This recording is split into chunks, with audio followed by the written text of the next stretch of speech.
Okay, we're going to continue with the Missouri Tigers. And we have Isaiah McGuire here, defensive lineman, can play both end and tackle. So would you like to start your questions? Second row.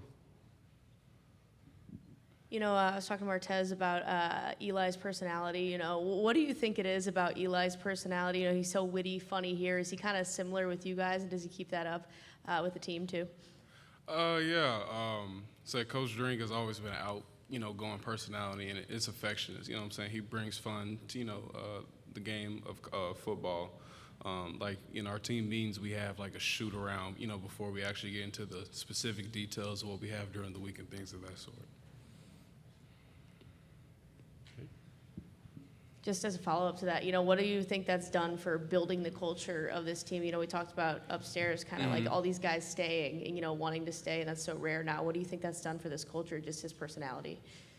I feel like it's definitely helped people, as you said, they want to stay, they want to be a part of something like that. They want to have fun with the game of football. It's already hard being a collegiate athlete, student athlete, so you have to have fun in it, and do something different, than the usual. Okay, on the front row here. AP Stedham, WHEP, Foley, Alabama. Isaiah, what do you need to do individually and the defense to be better this year? Be more attentive to details, just really become a better playmaker for the team, to help my team lead to success. Like I said, we have a group of guys in there that work hard and, love playing next to each other. So to build that type of chemistry among defensive line and, the back seven team and offense is going to mesh well together. On the left side, back row. Dan Peck, ESPN 106.7 in Auburn. Isaiah, the commissioner was talking about different scheduling models, and he mentioned that he would prefer a system that didn't have teams going 12 years between visits. Missouri's going to make their first ever visit to Auburn later this season. As a player, do you have a preference for a schedule that would send you to different schools more often in the conference, or do you sort of like the division model they have right now that allows you to see the same 6 or 7 teams every year in the SEC? Man, college football is changing, as you see with a lot of different colleges going to different conferences, man. And as a player, it's just my job to come in there ready to work every week and put the best out there on the field. So I don't really care too much. To your right, second row. Nicole, KBTX in College Station. How have the 3 guys who have been here, you guys are seniors, been able to stick through your time at Mizzou, and then also what are you hoping to get out of this season? Obviously you want to win, but what is your main goal or your personal goal for this season? Man, the guys that's been there through all the tough times, we've honestly built an unbreakable bond. We're family. It's more than football. It's more than doing the same workouts. We look forward to going to each other's weddings or seeing each other, have kids one day and things of that sort. Meeting up, with the reunions in college, 10-year reunions or things of that sort, man. So it's much more than the sport itself. This year we're looking forward to really putting all the pieces together that's been building upon, the last few years, and that equates to success. Okay, we'll stay on the left side here. Obviously, new defensive coordinator this year. What have been your overall impressions of Blake Baker and just kind of what he's done so far with you guys, and what kind of expectation has he really set for you this year?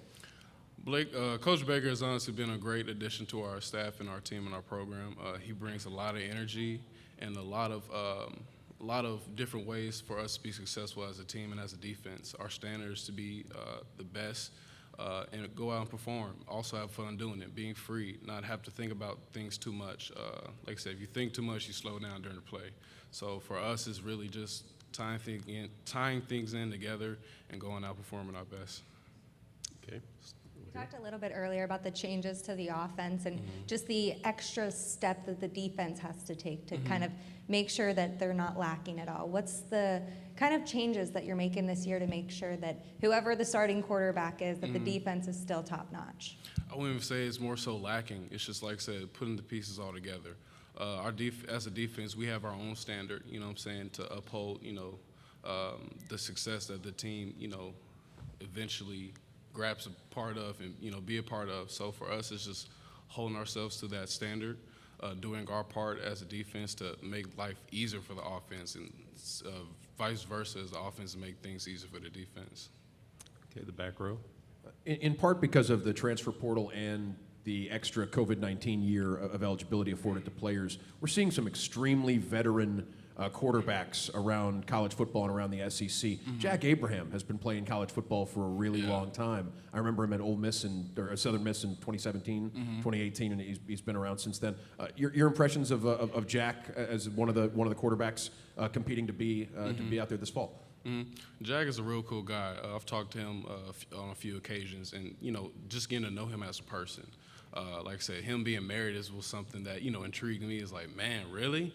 But he said that he loves it. And as a football player, he's real sharp and real skilled out there. Throwing routes with other wide receivers. When quarterbacks and wide receivers and tight ends and running backs go out for routes. A real sharp guy and better person. To your right, second row. NIL has been around for the past year. How have you seen it change the game? And is it a distraction or is it a positive kind of among you and your teammates in the locker room and on and off the field? I honestly feel like it's a distraction if you let it be a distraction. In my opinion, it really gives collegiate athletes a great opportunity, to be financially stable, in college and things of that sort. Also help families back at home.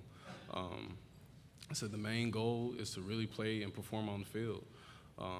Like I said, NIL really can't help that. It's just you in the pads and you got to perform against, whoever you play against. Growing up where you did, when did Missouri get on your football radar?